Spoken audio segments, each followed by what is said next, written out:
Herby rides again. And I hope he rides forever. May he forever ride. I just, that was such a fabulous experience. And it was the second Herby movie. And recently I met, there's a whole cult over Herbies. Oh. And there are a lot of Herbies still alive and around that have been restored and cared for and are loved by a certain group of people who collect them. Mm-hmm. And there's a young man who was absolutely adorable and asked me some time ago if would I ride in Herby for the Hollywood parade, the Christmas parade. And I said, absolutely. So I just did the Hollywood Christmas parade, riding in one of the Herbies that had. So fun. Isn't that fun? Oh, that's it's so cool. Great. Yeah. Things that are worth your attention. I'm just so grateful that you joined us. It is a pleasure. Welcome to Media Path. I'm Louise Pulling. And I'm Fritz Coleman. Today's path takes us to the tail end of the studio system, into movie stars, classic television, heart-to-heart, stage, screen, activism, philanthropy, and beyond. Stefanie Powers is joining us, and Fritz has a very special guest with him for recommendations. Fritz, would you kindly... Yes, I will. First, I want to say what movie we're going to talk about, why I invited this person right off the street. Never mind. If you're a history person, and my daughter and I are both history people, I recommend this film. It's only in theaters right now. It's Nuremberg. It's a true story based on the book The Nazi and the Psychiatrist by Jack L. High. And I asked my daughter Carly, who is a mental health counselor in Amsterdam in the Netherlands and has a little experience with the German culture because she has a 7'1" person that lives over there that teaches her a lot. And her take on it is fantastic because it's about this psychiatrist by the name of Douglas Kelly, who was played by Rami Malek, who went to the same high school Carly did, and Russell Crowe, who plays Hermann Göring, who was the second in command to Hitler. And we just found it fascinating. I'll just set it up a little bit. The Nuremberg trials began at the close of World War II. Nuremberg was chosen because it was the site of massive Nazi rallies during the Third Reich, and the tribunal judges representing the Allied countries thought it would be a good representation of justice to hold the trials there. U.S. Army psychiatrist Douglas Kelly, played by Rami Malek, is brought to navigate the personalities of the accused, and in particular Hermann Göring, played by Russell Crowe. Kelly finds that Göring is highly intelligent and highly narcissistic. And how did you feel about the character that Russell Crowe played, honey? You were analyzing him at the same time Rami Malek was. I think it was really interesting seeing a film with such a heavy premise be perceived through the eyes of more of a psychiatrist, in this case of Douglas Kelly. And he touches on how Hermann Göring demonstrated very clearly narcissistic traits. I mean, that from the get-go, that was quite clear. But I think one of the most profound points that Douglas Kelly discussed in the film with Howie Triced was the premise, aside from the diagnoses you can give others of how they can lack empathy, how they can be self-centered, how they can be manipulative. Aside from those types of diagnoses, how you can psychologically understand evil and how that was the best part for me. Absolutely. It's just, and she had never seen the camp footage, and she melted in her seat. It was awful. She'd never seen it before. So not that specific type of footage to how graphic it was. I mean, growing up with my education, they would give, glimpses into that. But that was the first time for me having seen the true reality in it. And I'm glad that they included those images, because I think also there was a scene where you could just see the raw emotion of those in the courtroom and how they could have wrapped up the case, shown the video and out, but they didn't. I think at that point people had heard rumors, but they did not see any specifics. Exactly. And I don't want to give away too much of the movie, and you'll back me up on this. But my father was an Allied soldier who entered Nordhausen, and he had a Brownie camera that he kept with him throughout the war. He kept a journal, and he was a Jewish soldier. So he took photographs because he was concerned that they would not be believed. At that time, documentation seemed crucial, and rumors were flying, but people did not know the depth of the horror. And so that courtroom. Absolutely. But how important it is that it was documented, because even today it's being denied. With this insanity that it's denied. I was just going to say about the denial of the history. I mean, we see that in American culture, an attempt to rewrite our dark history, and as opposed to just simply relaying it as it is and just simply learning from it. And I think one thing that my boyfriend actually did explain to me was in German education, especially in the grade school age, they are exposed to this history in a way that's, of course, age appropriate. They wouldn't show those types of clips to young children. However, they are told the absolute truth, and denial of that history is not only looked down upon, but I think, if I'm not mistaken, illegal in some cases to deny the Holocaust. And it's kind of funny, not funny, but I when comparing the American education system and then the German education system, in Los Angeles, growing up here at a young age, for field trips, we visit the LA Zoo. But for young children in Germany, they visit concentration camps. Wow, that's the way it should So be. it's... Yes, however, it must be said that the concentration camps have been cleaned up to such an extent that they look like Disneyland. Yeah. I was in the 1970s when the wall had come down and Nixon was doing sort of hands across the ocean for Polish people, in my particular case, to come to Poland and meet. I did a concert in Katowice, and we drove past Oświęcimie, which is Auschwitz. And the driver said, "Would you like to see Auschwitz?" And I said, oh, it was such a horrifying idea.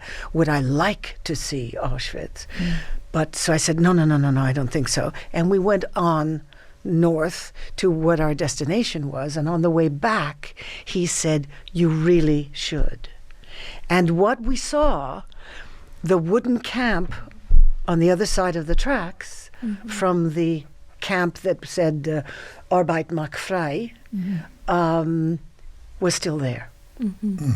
So it was cleaned up, obviously, but it was so original that it was chilling. I would like to see, that's a bucket list thing for me to do. I think every human owes it to himself to see the darkest moment in human history, and we should make a pilgrimage over Because human history is filled with dark moments, and if we avoid history because it's dark, then we are neglecting that aspect of humanity. And we're more susceptible to repeating it precisely. to the point You're where 100% it right. once And it's happened. something that Kelsey, his son, used to struggle with, being of German descent. But I think the point made in the movie is that every human is capable of these horrors, and we just have to see the early warning signs. And Robert Jackson was prescient enough to know that we need this trial. We need to expose this.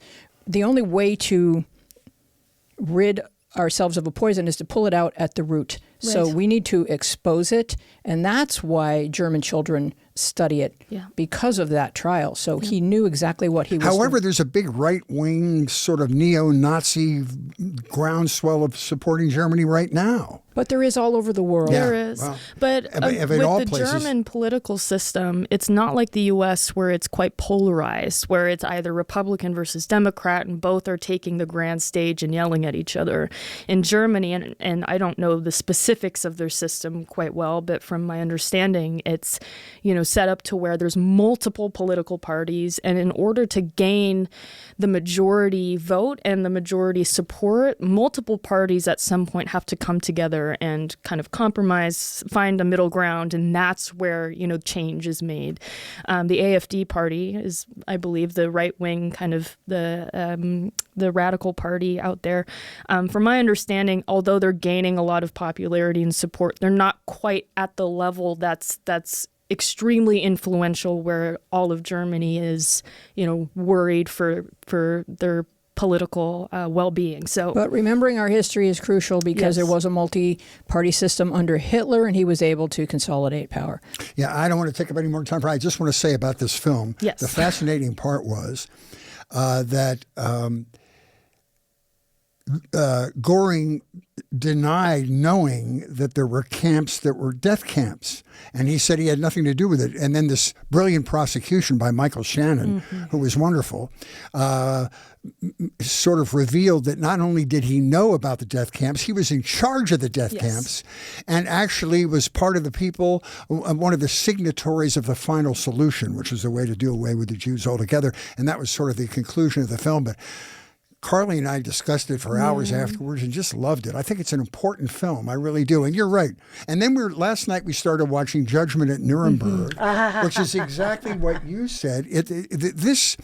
Nuremberg, the movie, is about the first trial, which was the 22 high-ranking Nazis. Judgment at Nuremberg was the second trial, which was equally interesting because it put on trial the judges from the German judicial system who were just as guilty. And so it's a different look at the same time. But those trials went on. And subsequent to that were some of the people who ran the camps. Yes. Some of the matrons and some of the doctors who did those horrible things. So it went on and on and on. And I think what is also a very interesting part of history is what happened to the institution of the Nuremberg trials as they kept finding more and more, and the Wiesenthal became involved, but people, because we get tired of history, we get tired of news, especially bad news, and so the American public was getting bored with it. After so many trials and so much exposure, that there was an exhaustion. There's a thing that makes your point at the beginning of Judgment at Nuremberg when he's interviewing. Spencer Tracy's wonderful in this movie. And did you know him? I'm sure you do. A little bit. Yeah. Anyway, he's talking to these two housekeeper people, and they were saying that they didn't know anything about it, but you could see from their reaction that they were just in denial about it, is what it was. And that's when we get into trouble, when we're completely in denial about the reality of history, which now people are doing about slavery in the United States, which is often. But thank you for letting me invite my daughter around thank you here. so much for having me. She is a delight. So thank you so stay much. here because maybe you've seen this movie as well. We're going to turn a little corner, and I'm going to recommend "'Twas the Fight Before Christmas," which you'll see on Apple TV. Our story begins with a guy who just really loves Christmas. He appears to love it more than he loves what it means. Peace on earth, goodwill towards your neighbors. "'Twas the Fight Before Christmas" follows Jeremy Morris and his determination to turn his Idaho home into a Christmas wonderland, complete with thousands of lights, enormous decorative displays, a choir, candy, snowmen, and, of course, a camel. Sure, lavish Christmas displays are a delight, but Jeremy lives in a subdivision with CC&Rs, and he creates Facebook events which invite busloads of visitors to congregate on his lawn in full Christmas spirit volume. So the HOA pushed back. Jeremy very publicly accused them of religious persecution. Okay, this is northern Idaho. Everyone's pretty much a white Christian. But, 'tis the season to be in litigation. The acrimony and lawsuits compound, and the 6 years of rancor depicted in the film serve as an allegory for our nation watching the man in the White House bully, harass, unleash propaganda, and take joy in waging battle against us. In actual fact, the years of torment have only united the neighborhood. Who has seen this film? I haven't seen it. I have not seen it either. I recommend it because at first... It's Apple Plus, yeah. At first you're going to go, oh, this is just a guy who loves Christmas. Oh, yikes. Right. He just torments. He hadn't even moved in to the neighborhood before he started saying, I'm going to have this massive display. And they were like, we don't want buses, lining up down the street. And then he just went to war. And he's a lawyer. There are people that do that now, too. Yeah. Oh, yeah. No, I love big Christmas trees. What you have to do is move to the Santa Clarita Valley where it's mandatory for you to overdress your home. The trick is, you have to listen to your neighbors and you have to be a part of the energy that everyone is about. Right. Like, there are Christmas streets and they are delightful. We went to one last night and you always celebrated Christmas displays on, we did. on the That was web. the best part of my job. Yeah. Going out and seeing how people had... So you have to just read the room, and he is not a human who's capable of doing that. So we're going to properly introduce our guest. I'm Stefanie so Powers began her professional career at age 16. She was a contract player for Columbia, where she made 15 films and was loaned out to United Artists to co-star with John Wayne in McLintock. And from there, she became the girl from U.N.C.L.E. and Jennifer Hart in Hart to Hart. She is an active wildlife conservationist and creator of the William Holden Wildlife Foundation in Kenya. And there is so much more to learn about this fascinating woman. Please welcome Stefanie Powers. Yeah. Hi, hello. Stefanie. Excuse me for this glasses. I'm overcoming a failed cataract surgery. She just had her cataract surgery, and we're hoping that things calm down in the eye department of her head. You have chosen a life of great adventure. Tell us about your wildest childhood dreams and how many of them have come true. Oh, there was one fantasy, which every once in a while I remember. I would sit in school. At whatever age it was, I don't know. When we had California, growing up in Los Angeles, we had beautiful countryside, great air at one point. In my youth, we had great air to breathe.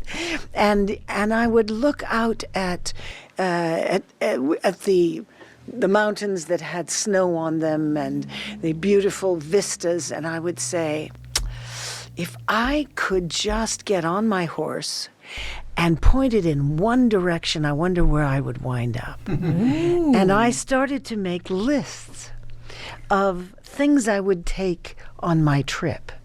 My mother saved one of these lists, which is ludicrous. It's hilarious. I don't know. I must have been about 10 years old when I made this list. What is on your list? Oh, far too much for me to carry. How many Barbies? Because Trump will only allow the $2. Just $2. Oh, really? Yeah. So far too much. I mean, my horse would never. His knees would have buckled under the amount. You were born and raised in Los Angeles. Yes. And you went to Hollywood High School. I did indeed. Did 2/3 of show business during the 50s and 60s. You had a classmate of Tuesday Weld. Linda Evans. And Yvette was a little ahead of me, but yes, but... wow, a lot of talented people came out of it. Yes. And some boys, but I can't remember the boys. I'm sorry, they were there, but well, that's a good point. You were kind of a tomboy. Yeah, all my life. Yeah, because I was raised by a stepfather who raised thoroughbred race horses, and so I loved everything to do with every animal that breathed, and he collected exotic animals. So we had all sorts of things on the ranch. But you also said that men have more interesting lives than women. You wanted to do what the boys do and not necessarily what the women do. Yes, because I had an older brother and his friends, and they were having much more fun than the girls were. They were redoing cars. I mean, I helped my brother redo a Model T Ford pickup truck. Wow. Can you imagine? A gorgeous little thing. But I was always doing all the grunge work. I remember having to clean out the radiator, which was full of rust. Yeah, and they gave me that wonderful job. I had to scrape out and brush out the rust. That was great. Well, give it to her. She wants to hang out with us, so give her the shit jobs. I want to hear about dance class, where in your class you had two other women that would have, along with you, a future relationship with Robert Wagner. Yes, it's Sometimes interesting. The universe is sort of giving us previews, right? I look at who would think that at those precious ages that we would all one day be married in one way or another to Robert Wagner. So they were? They were Natalie Wood, Jill St. John, and me. So it goes Natalie, Jill, and me. So you can't lie about our ages. We're up there. We're up. But at that point, you somehow got yourself a position on West Side Story, and even though you didn't make it into the film, you learned a ton. Well, I didn't get myself a position. I auditioned for it. Right. What I mean is you were 16 times with every dancer within 200 miles, and I did 16 dance auditions and 3 screen tests, and then they said they didn't seem to mind that I was the age I was, and they said, go get your working permit. And my mother had to be on the set with me because in those days 21 was an adult, and probably should be still, but I'm sorry. Yeah. But you were how old? I was 15. Oh my gosh. Was that your start, the West Side Story audition? That was the first professional experience I had had. Yes.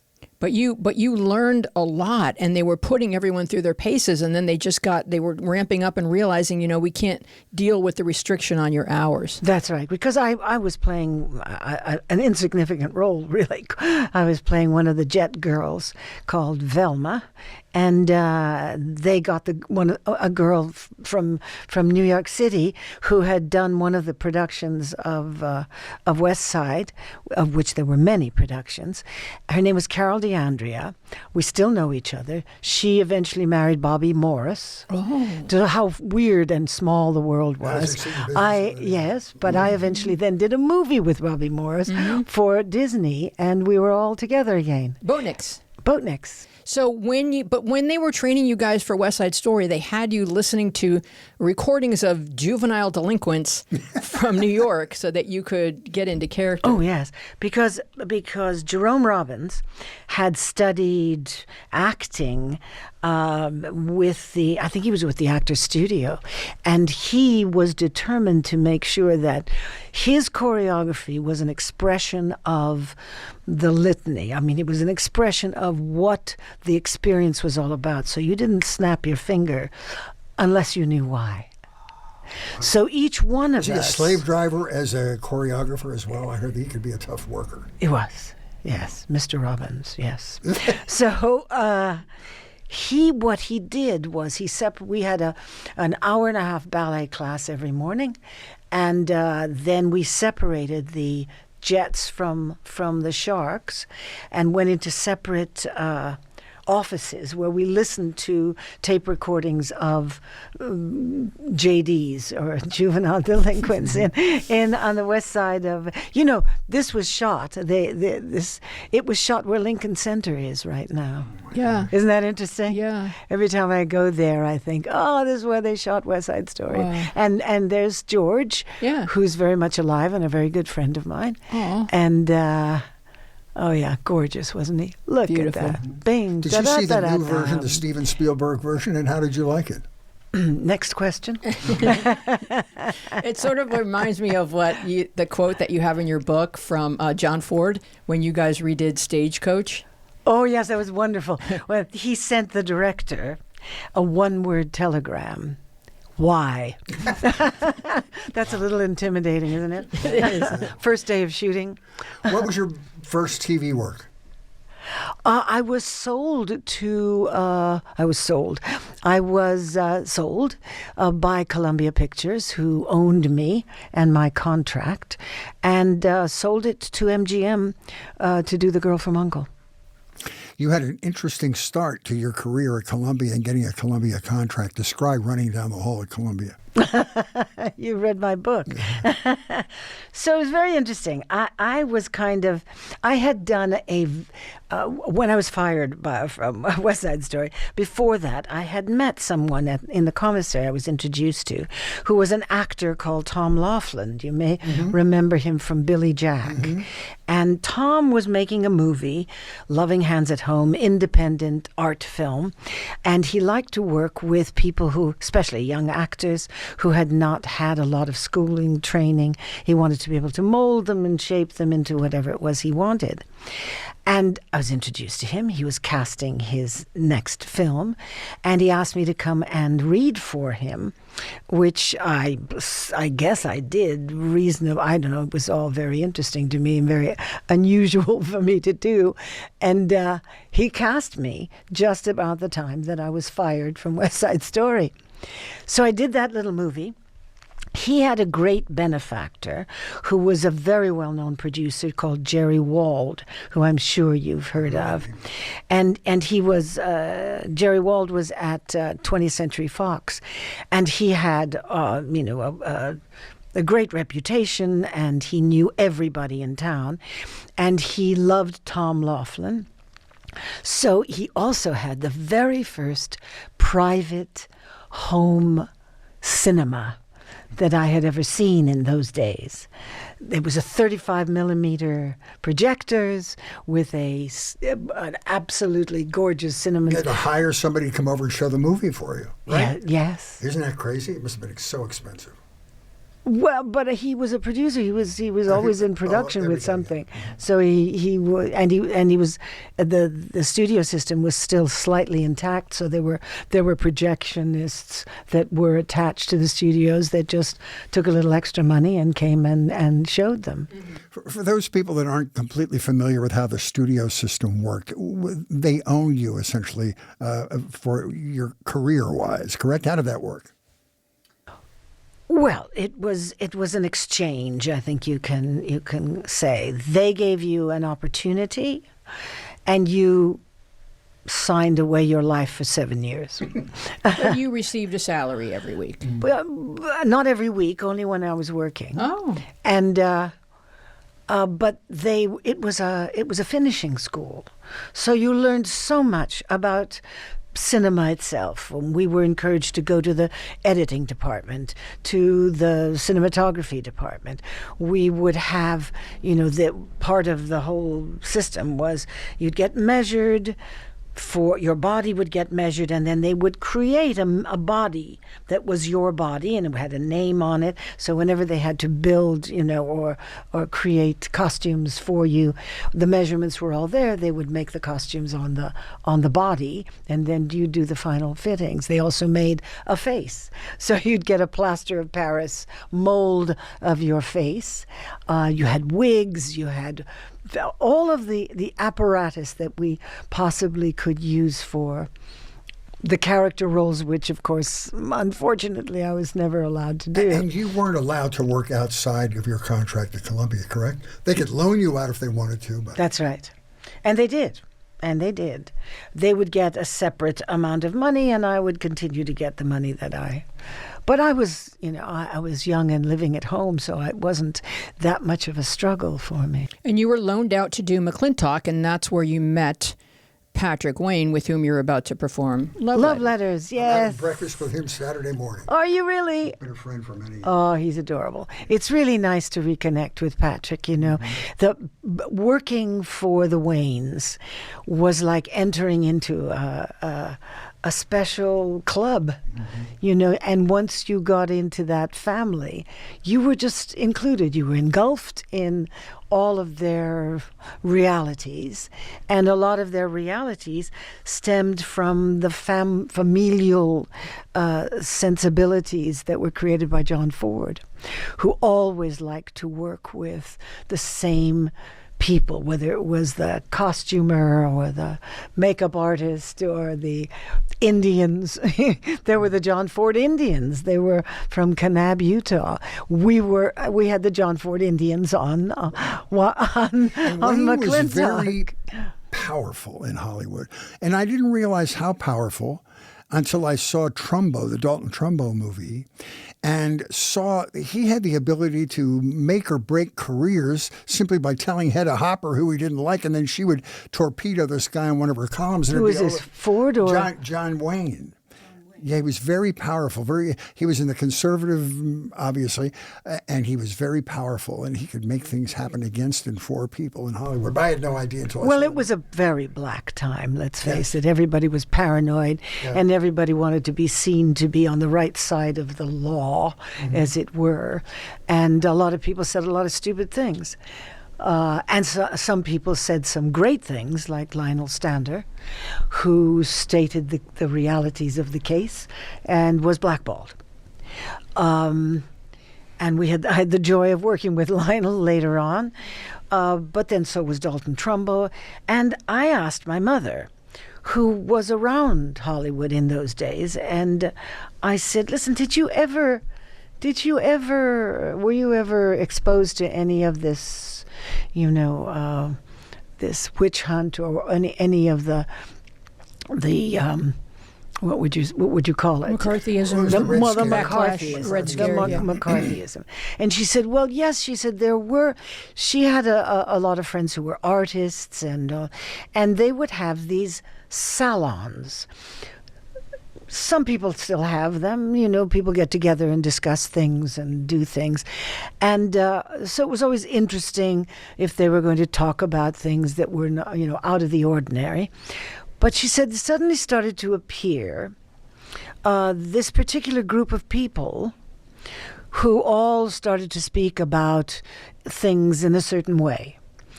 And because of her Polish connection, at a certain point she said, I remember saying, well, that sounds like communism on one of those evenings. And then she said, I was never invited back. Wow. She identified what it was. Wow.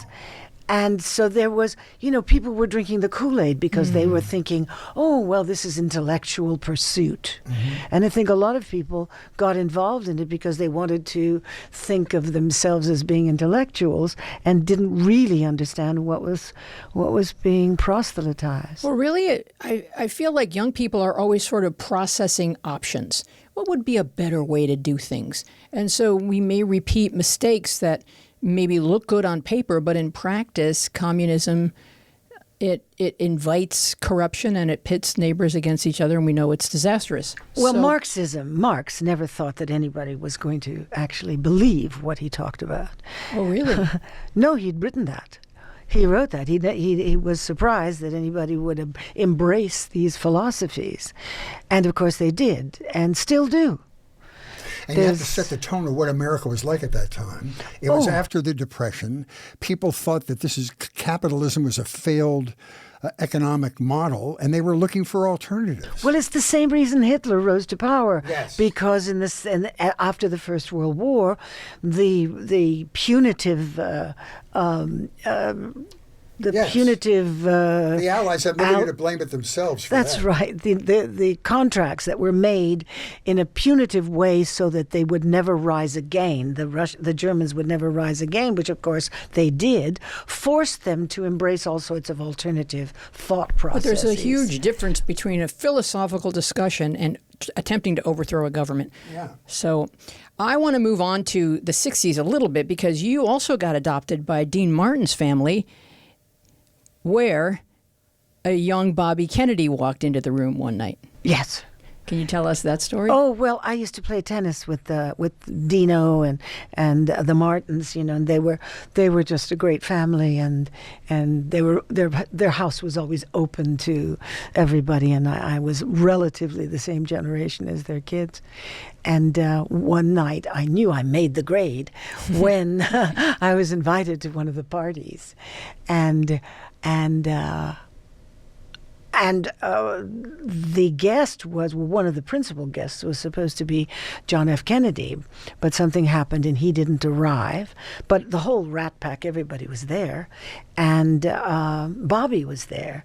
And Bobby, I guess I was the youngest one there or something, and he gravitated toward, he had so many kids and all that, he gravitated toward me, and we wound up dancing, and he kept talking about different things, and at the time I was fascinated with Mexico, and I was spending a lot of time learning Spanish and spending time in Mexico. And he said, well, why don't you spend the same amount of energy learning more about your own country? And I said, well, it's probably a good idea. And eventually, years later, when he was running for president, his campaign was being run by Pierre Salinger. Oh, Pierre Salinger, yeah. Yeah, so I asked Pierre, whom I knew, if there was something I could do that was worthwhile, not, some of the sort of silly stuff. And because I spoke Spanish, he put me with Charlie Evers, who was Medgar Evers' brother, John Lewis, and a couple of people from the it was a pretty from the Justice Department and myself, and we would go up and down California, and the black community and the Latino community were pretty much mixed up, so I would speak to the Latinos, and that was the whole. He was connected to Cesar Chavez in a way, and was a hero of Cesar Chavez. Yeah, he was. Yeah, he was a very charismatic man. One of my best friends growing up was a junior at Georgetown University, and when Bobby decided to run for president, he just was so enamored with making Kennedy president, he dropped out of Georgetown, and Bobby was assassinated a month later. So his dreams were shattered on several levels for that. Yeah, it was horrible. Crazy. Yeah, I was on my way to the Ambassador Hotel. I had my arm in. We had just been to Watts, and we had just spoken to everybody. We were all running down we were all traveling in a minivan, and so we were all going to be traveling down to the Ambassador Hotel, and I went. They dropped me home so I could change my clothes, and I remember having the television was on, and I had my arm in the sleeve of my coat when the screams happened. Oh, Lord. And I always think of myself in that position at that moment, and I don't think I put my arm down. I was so paralyzed by what was happening. Wow. Yeah. But what do you think about political activism today? Are we doing the right things to save our country? Excuse the expression. No, I don't think we're doing any of the right things to save our country. One of the things I don't think we're doing is educating our young. You know, we don't have government. They can't study government. They don't know about the three houses of government. We don't have that in our education system anymore. I mean, look what we have sacrificed in our education system because because of money. And yet we are the highest. This state is taxed more than any other state for education, and we have an abysmal system of education. Mm-hmm. Yeah.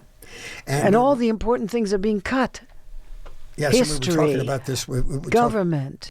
Yes, we were talking about Nuremberg, that there's a group of people that want to rewrite history in this country now. So not only because they never studied it. Yes, to know when they're being handed a load of BS. Oh yes, that's interesting. I mean, I live in Africa, and I live a lot in the third world, and I can tell you there's still slavery going on. It's never stopped. Human beings were not a very nice species. And we have done horrible things throughout the history of humanity. Mm-hmm. And I think rather than looking away or pretending it never happened, you have to really examine something until you're just collapsed in tears to truly acknowledge that it exists and how can we do better. You can't just pretend. But that's the end of what you just said. That's it. How can we do better? Who's teaching activism? Nobody. How can we do better? It's not somebody else's job. It's our job. Mm-hmm. You want to talk about saving the planet? Who's going to do that? The government? No. They've shown that they can't do that, and they won't do that. As a matter of fact, they're doing everything they can to keep us from saving the planet. They've killed all the ecological laws. It's awful. It's just awful. And I think, we don't have to get too political, but you've been an activist, and you've been an animal supporter and a human supporter for so long. I was interested to get your opinion about it. It just seems to me like sensible people have been punched really hard in the mouth, and they haven't regained their consciousness yet. There are some grassroots things going on that I'm very happy about. You know, the 7 million people that showed up for the Nose Kings rally. I think that's good. I think that shows that something's going on there. But we need to have somebody, a towering figure, a smart, towering human being who can translate that into action. You know. Well, I agree, but we don't have anybody rising up to be with any leadership potential. I think it's difficult because our attention is so diffused. We don't have diffused. It's non-existent.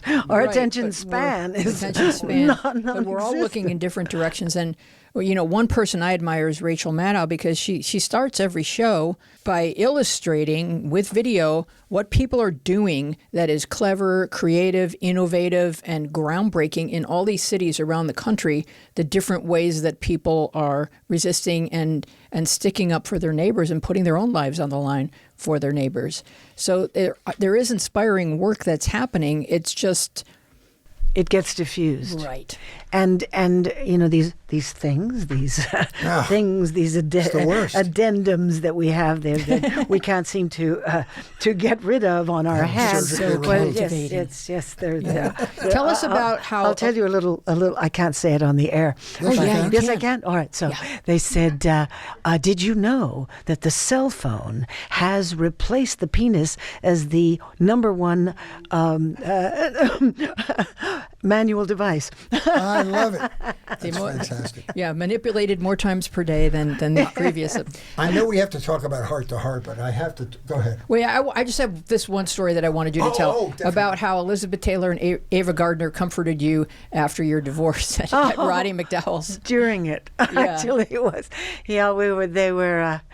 Roddy McDowell was everybody's best friend. I mean, he was the most wonderful, wonderful human being. We all loved him to death.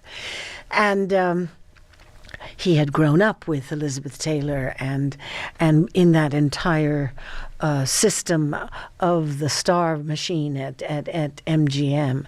What was the famous thing that they said there were more stars? MGM had more stars than the stars in the sky. Right. Yes, and those famous photographs of all of them lined up. Oh my God, it was Dazzling. just dazzling. Yeah, absolutely. So, Roddy was having a Mother's Day party, a luncheon. And I had just packed up my car. I'll tell you how long ago it was. I could put all my clothes in my car. Amazing. Couldn't do that today. Simpler time. And my cat. And I drove over to Roddy's, and I knew I was on my way to my mother's house, but I was a bit in shell shock. And so I stopped at Roddy's, and I walked in, and I must have looked like I'd just lost my best friend. And he was talking to two women leaning over the back of a sofa, and he looked at me and said, "Oh my God, are you all right?" And I said, "Oh." And he said, "Do you know these two ladies?" And I looked at them and said, "I'm getting divorced." And one of them said, "So am I." And, that's funny. And the other one said, "It happens to all of us, dear. You look like you need a drink." You pick out who was who, which Elizabeth was Taylor which. probably responded quickly to the... Most months she was going through a divorce. Yeah. Right, so that was the first one, and then it was Ava that said, "You need a drink," and she poured me a water glass full of vodka. Oh my goodness! Well, I bet there was some great And conversation. sat there and we talked. And later on, years later, fade out, fade in, I convinced Ava to work with and for me in a pilot for a television series called Maggie. It's never been seen because of some disagreement between CBS and Warner Brothers, and it was her last piece of film. She looked divine, and she was divine. And this was before her stroke. And God bless her. And I loved the fact that the last piece of film on Ava is so stunningly beautiful. You've got to get it on YouTube. Yes, Yeah. I'd love to find a copy of it. Anybody know how to get a hold of it? It's called Maggie. Okay, so you've had relationships with huge stars, none closer than with William Holden. Now these people, I mean, that was an era of Hollywood. I don't know when that stopped, maybe the late 70s, when these people were bigger than life. And you said something about him that I would pay $1 million to have a woman say this about me, but it'll never happen in my lifetime. You said William Holden was the most significant human in your life. That gave me goosebumps when I read that. I just thought, what a lovely thing to say about another person. He was. He not just taught, but he also inadvertently, the experience of dealing with an alcoholic as well made me a better person. I remember my uncle, in the very beginning of our relationship, Bill had an incident, very beginning of our relationship. And my uncle, who was I don't know if you call it reformed or recovered alcoholic, said to me, as your uncle who loves you, I'm telling you this man is an alcoholic, and I would recommend that you don't see him anymore.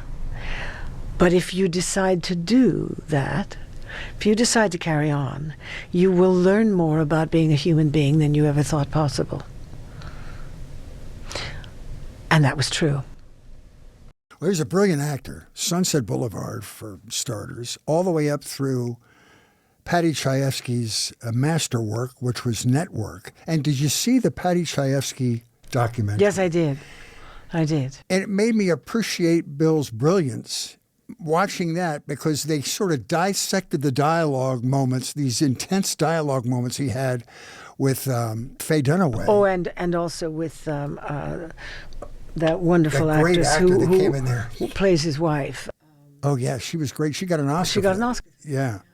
But I just thought, wow, he sometimes we don't even, somebody's brilliance just goes by, we don't even know. But I thought, wow, he's one of the great actors. He has a number of performances in his career that were undervalued, or because you didn't realize that he was the glue that kept something together. Mm-hmm. And also made sense of certain things. He also was not afraid to play a villain. He didn't really feel that he had an image only to protect. So those weren't the choices that he made or that were made for him. But he also was under contract. He had a period of time where he wasn't able to make the choices for himself. But of the ones that he was able to make, he also chose very well. But your interests and your passions were in so much alignment that it was just like, it was symbiotic and magical. And I would love for you to share a little of what you learned from each other and what you were able to create. Gosh. He made you a person of the world, didn't he? I mean, you admit that, traveling to Asia and all these places. No, but I had also traveled quite extensively, and so I had been to North Africa, but I had not been to East Africa. I had been to Europe, I had been to Canada, Mexico, and I had been to the Far East, but not in the way that we traveled together. Because he loved adventure travel, but it wasn't just adventure travel. It was for a purpose. There was always a purpose to what we were doing. Generally, it was either flora or fauna. Or art. Or art. Or just curiosity. And we shared that. We would pack a bag in a minute, and be off to something that we were both interested in.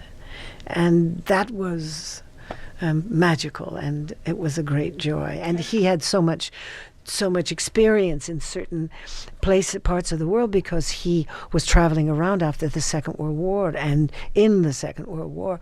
So he knew a great deal about Southeast Asia, and that was really fascinating for me. And can you talk about the moment where he went from hunter to protector? Bill went to East Africa with two friends in the mid-1950s as a hunter. He was living in Switzerland at the time, and hunting was, game was prolific, and population of human beings was low, but there was a lot of writing on the wall that once that population began to grow, that the flora and fauna would be affected. And in that first safari, where they were hunting, they committed to quite a lot of time, because the three clients were after what they call the Big Five, which is elephant, rhino, lion, leopard, and buffalo. Now, to get the Big Five, it took months. and months of commitment, and very expensive in those days. I think the game department's permits for one person after the Big Five was $14,000. Now, in the mid-1950s, you could buy a house for, what, $5,000? Wow. So it was not open season for everybody. It was, and the people that were hunting, many of the people that were hunting, were clearly conservationists or clearly interested in the species and in protecting the species. The Mellons in particular have written beautiful books about the species and have given millions and millions of dollars toward conservation. So it was a different mindset. Every time they would go, they'd have to break camp, which they'd have to do frequently because you couldn't get all the animals in one place. They were hunting blocks, numbered hunting blocks that the game department ran and would keep track of the population of animals and species.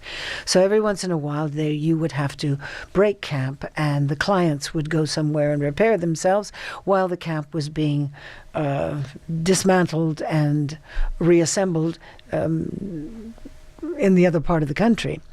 And so they would heal their wounds at a local inn or hotel. And in those days, it was the mid-1950s, and the revolutionaries, the Mau Mau, were all over the mountains in northern Kenya, which is where they were. And everybody was armed, and everybody was worried that the Mau Mau were going to kill them. But these three intrepid travelers felt that they were immune to all of this. And the place where they were staying was on the slopes of Mount Kenya, overlooking the mountain. And Mount Kenya is the tallest mountain on the equator in the world, with a snow-capped beautiful glacier covering it. And the Mau Mau were all over that mountain. But they were staying at an upcountry inn, which was called Mwengo, which in Kikuyu meant clouds. And they fell in love with the place, but there was nobody there. There was a writer called Robert Rourke. Do you remember that name? He wrote something of value, and he wrote a book called Uhuru, which became the freedom cry for Black Power, etc. Uhuru means freedom. And he was writing a book called The Reds and the Blacks, which got him kicked out of Kenya. Wow. And so the men, they knew that this lovely upcountry inn was for sale because there were no clients coming there because of the Mau Mau. And the Mau Mau were the freedom fighters that were one tribe, the Kikuyu tribe. And so they knew it was for sale, and they kept talking. They'd drink a lot and look at the mountain and say, "This is absolutely great. Someone should buy this. We should buy this. Let's buy this." Well, they kept talking about it, and Robert Rourke finally said, "Put up or shut up. I'm tired of hearing about it." And they bought it. And they created the Mount Kenya Safari Club. So it was shortly after that, in 1959, that Bill finalized arrangements for the purchase of the 2,000 acres surrounding the club, which he turned into the Mount Kenya Game Ranch, specifically with a vision to capture and preserve certain species from... So this wasn't a hunting club like you could also... No, it wasn't hunting. No. He was, by this time, completely converted and obsessed with preservation, way before people had the word conservation in their vocabulary, or even the notion of extinction. And that lit the spark in you, and is why you spent... No. I was already, I was imbued with it because of my stepfather, who, not only did he educate me about, exotic animals, but because I was like every kid, I want a horse, and he took me to a slaughterhouse where they slaughtered horses for meat. And I didn't see the slaughtering, obviously, but I saw the horses in paddocks, young ones, old ones, beautiful ones, ugly ones. And the lesson was unless you take full responsibility for this creature, this is where it could wind up. So are you prepared to do that? And Wow. it imbued so much. I have 14 horses. I rescued a horse from a kill auction 3 years ago who's now living the life of Riley. Oh, my God, he's living a fabulous life and having such a wonderful time. This horse was going to be meat in 2 days from when I found him. And I found him by accident. So Bill and his compadres there, the three amigos, weren't afraid to put up this facility there, knowing the Mau Mau could get angry and come down and attack. The game ranch was Bill entirely. Oh. Yeah, the Safari Club were the three Oh, okay. amigos, the three amigos. The Wildlife Foundation that you have established in Bill's name, tell us about what's that teaching all the children in Kenya about the wildlife that surrounds them. Well, Bill died in 1981.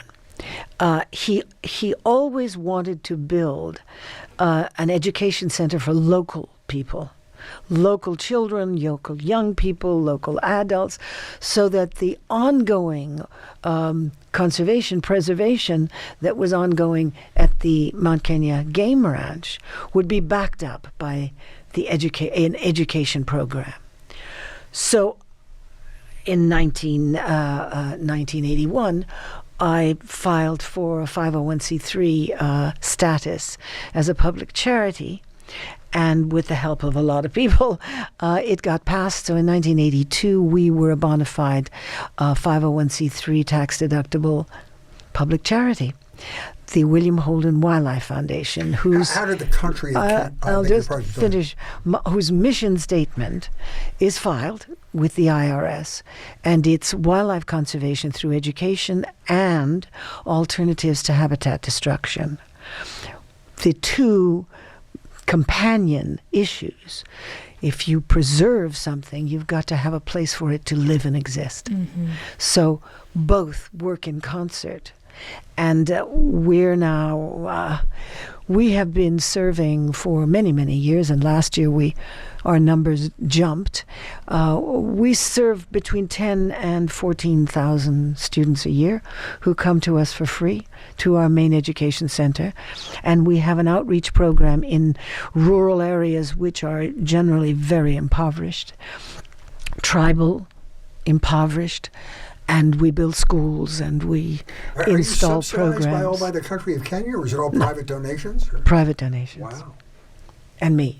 Wow. And that's your passion. You've paid your way into heaven. That's amazing. So we do have to talk heart to heart, because your fan base is solid and strong and avid. God bless them. And no, they have helped us build all kinds of things in Kenya, because our fans I love our fans. Mm-hmm. We all love our fans. If it weren't for our fans, nothing we did would ever see the light of day. But they sometimes get enthusiastic and they want to buy things for you and send you. So for years and years I've said, no. Just contribute to the foundation. So they have helped us build an enormous amount of facilities for local students and local schools and all. So we're beholden to all of the fans. Tell us about the first day on the set, the story of the first scene that you shot with your friend RJ. Oh my God! I don't know even where I. We've had you properly vetted. You certainly have. You dug in, didn't you? Well, I had met RJ and I'd worked with him a little bit, but we were not exactly hanging out together. And Bill and I were traveling all over the world, and Tom Mankiewicz, who was someone that we all knew and loved, and I'd sort of grown up with, Mank, as we called him, was going to direct his first thing. And they called me and asked me if I could be interested in playing Jennifer Hart. But I was in the middle of a production of Cyrano de Bergerac with Stacy Keach. We were just about to open in San Francisco in anticipation of going to Broadway. And fortunately, I will say fortunately, Aaron Spelling said, well, maybe, there might be a newspaper strike in New York. So it was the happiest newspaper strike I've ever experienced. Because that meant no reviews. That meant that we wouldn't go to New York with Cyrano, and I could do the pilot of Hart to Hart. That show was known for a couple of reasons. First of all, it was one of the first examples in an episodic show where a woman was able to have intellect that was comparable to the man's. She was very smart. And also the chemistry between you and RJ was unbelievable. And you can't manufacture that.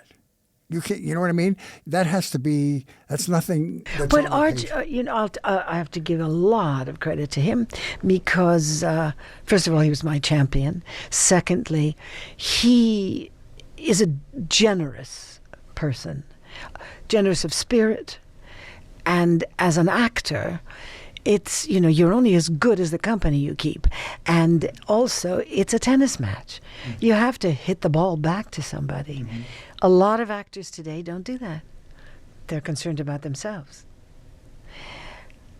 And to actually go to the effort of really making sure that the other person is getting everything you can give off screen, that doesn't happen a lot. No, you're very believable as a couple, though, and that chemistry seemed to really work. We were lucky.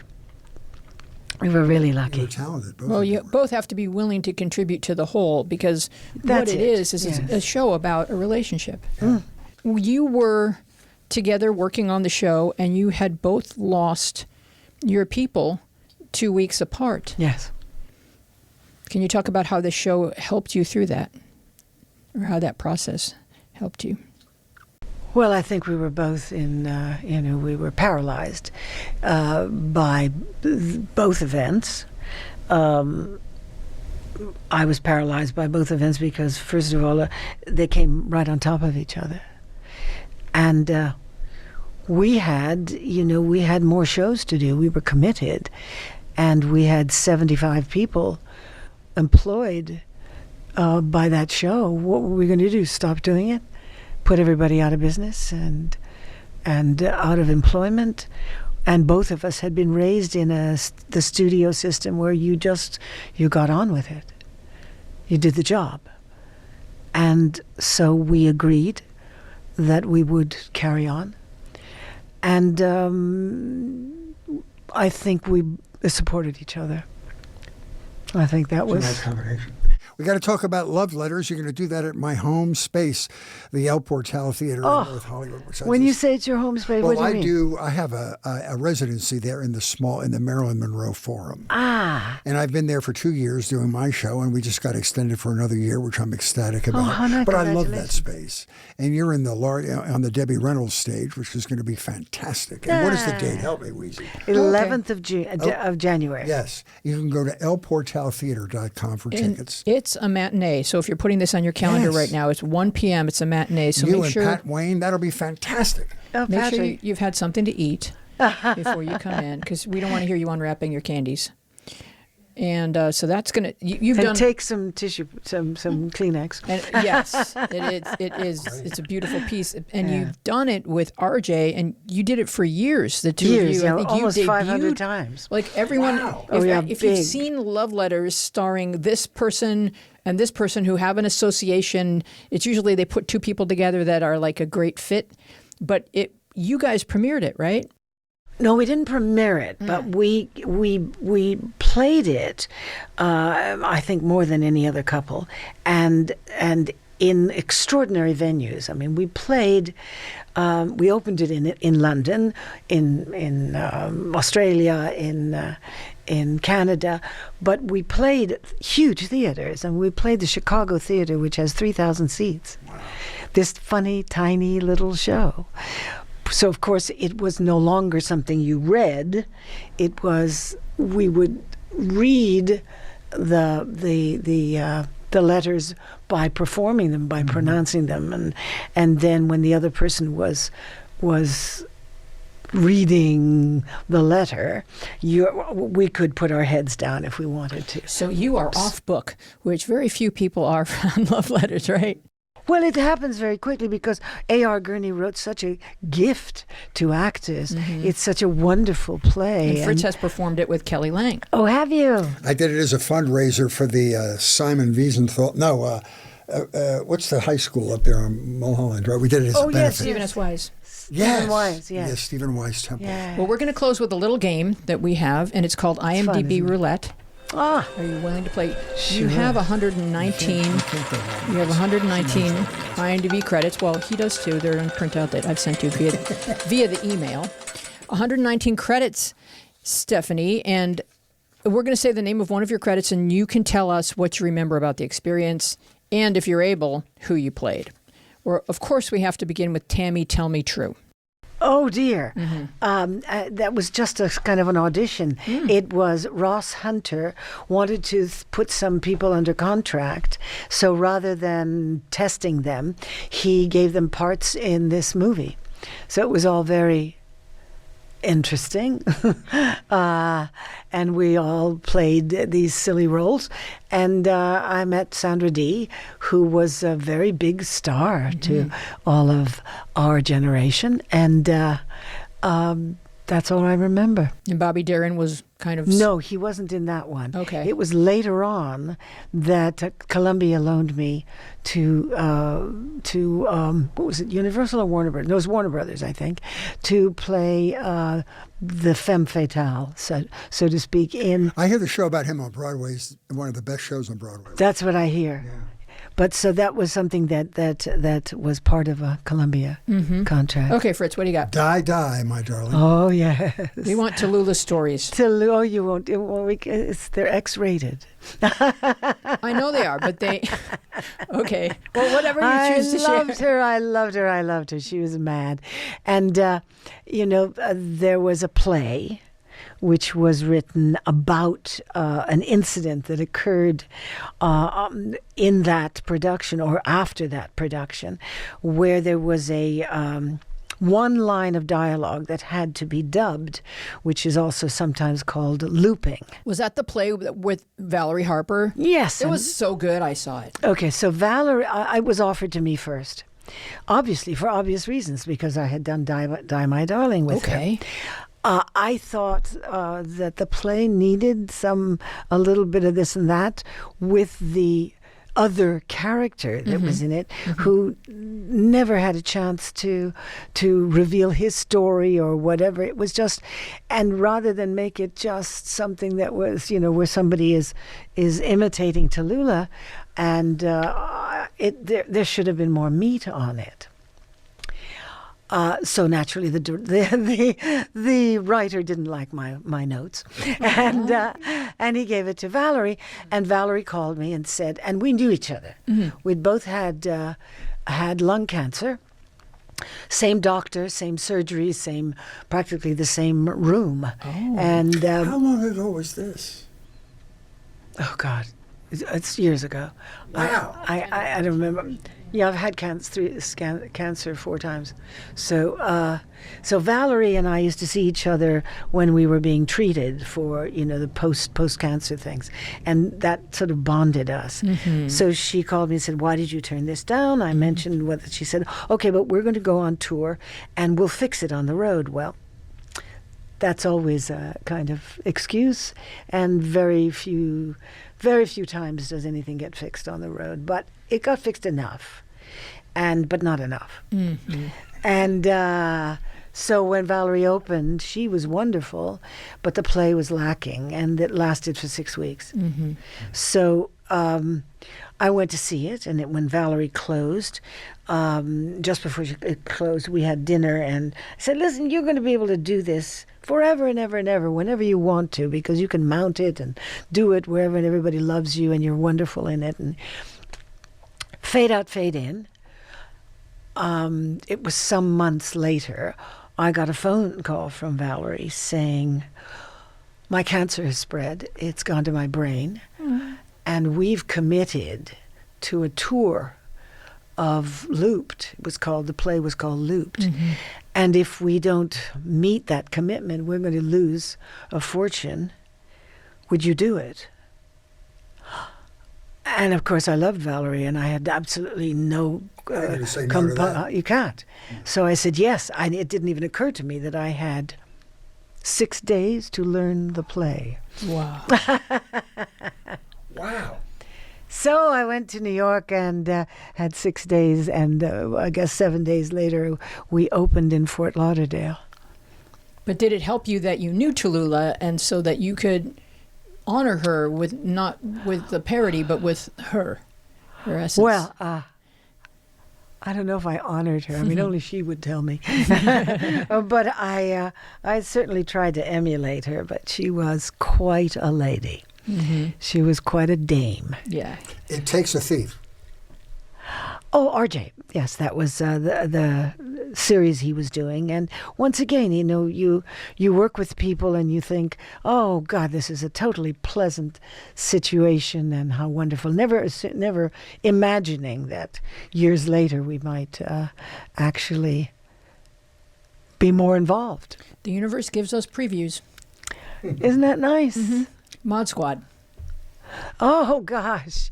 Well, I knew Peggy because she and her brother were friends of my mother. Oh.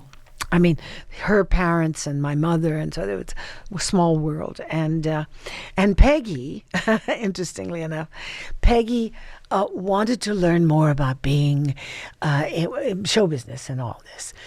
And I was invited by I think it was a Columbia thing. Once again, I was obligated to go and do some public relations things. And it was at the World's Fair in New York City, whatever year that was. 64? In the 60s, Something like in that, the 60s.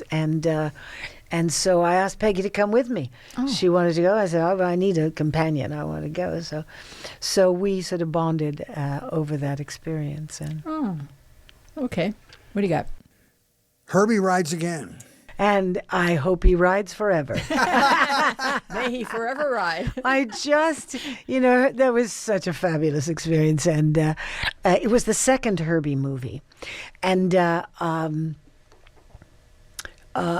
recently, I met, there's a whole cult over Herbies. Oh. And there are a lot of Herbies still alive and around that have been restored and cared for and are loved by a certain group of people who collect them. And there's a young man who was absolutely adorable and asked me some time ago if would I ride in Herby for the Hollywood parade, the Christmas parade. And I said, absolutely. So I just did the Hollywood Christmas parade, riding in one of the Herbies that had. So fun. Isn't that fun? Oh, that's it's so cool. great. Yeah. That's a reunion. Okay, this one really fascinated me. Washington Behind Closed Doors, based on John Ehrlichman's version of Watergate events. Yes, it was a best-selling novel. Right. Oh, it was a novel? Not a novel, but it was a best-selling book. Okay, so and I mean, the cast was fantastic, and I was going to be with my dear friend Cliff Robertson, with whom I'd done an awful lot of stuff, and there he is, yes, and we were going to film in Washington D.C., and it was a fascinating time to be broaching this subject. And these were slightly true stories, because this love affair that had occurred between the head of the CIA and this reporter wound up in a marrian And okay, and who do you play? I play Sally Sally. Yeah, there you go, Sally Whelan, and I thought she was a reporter, but she was politically involved somehow, and they wound up actually in life. They wound up married. Wow. Okay, and so who was her love affair with? The head of the CIA, who was played by Cliff Robertson. Oh, that's Cliff Robertson's part. Yes. Okay. Fascinating. All right. Well, we want to remind everybody that Love Letters with Patrick Wayne and Stefanie Powers will be performed on the Debbie Reynolds stage at the El Portal Theater. Are you going, Fritz? Of course I'm going. Oh, thank you. He's got, Lovely, lovely. he has backstage passes. Like he's with the band. You know, I live there. It's like Phantom of the Opera. I live in the back. I know. Sunday, Peggy will give you a seat. January 11th. He's going to be like just backstage going, smile. It's a 1 p.m. matinee, so you can bring your mom. All right. Anything else that you want us to? Where can people? Is there a website for your? Oh yes, absolutely. William It's Holden. called. It's the acronym for the foundation. WHWF.org. William Holden Wildlife Foundation. That's Mount Kenya. Now, when will you go back there? Probably in March. I was there for 5 months this year, so I've been. We had some very exciting things going on.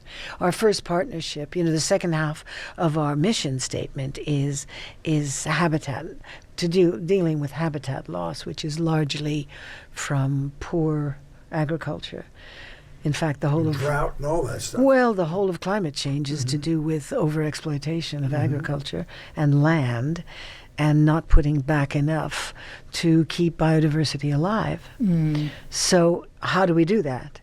We restore soil. And so part of restoring soil is the reestablishment of biodiversity in the soil and on the planet, which will encourage new growth and better agriculture, and cleaning out the disastrous ramifications of over-chemicalization. Has the country of Kenya embraced you, or are you like an American interloper and they just tolerate you? No, they don't bother me anymore. They don't bother me, and we are seen as benevolent, and we're not political locally, and because that's not what we're about. That's not what we're doing. Awesome. And because it also it benefits people who are otherwise sort of forgotten. And now an awful lot of because we've been doing this for a long time, an awful lot of our students have risen in prominence, either in business or in agriculture or in politics. And so we all wave at each other on the street. Are they mostly youth from the United States or from? No. Kenyan They're people. all Kenyans. All Kenyan. Oh, Only Kenyans. Only. that's fantastic. We don't serve tourists, no. It's really just getting people more involved and it can be modeled in every community Well, that's around what the globe. this my friend Jane Goodall, dear Jane. She was on her way to meet with a whole group of kids, people, members of her Roots and Shoots movement, who had been distributed with thousands of plants and trees that she was going to encourage them to plant in Altadena. Oh. So this is where she passed.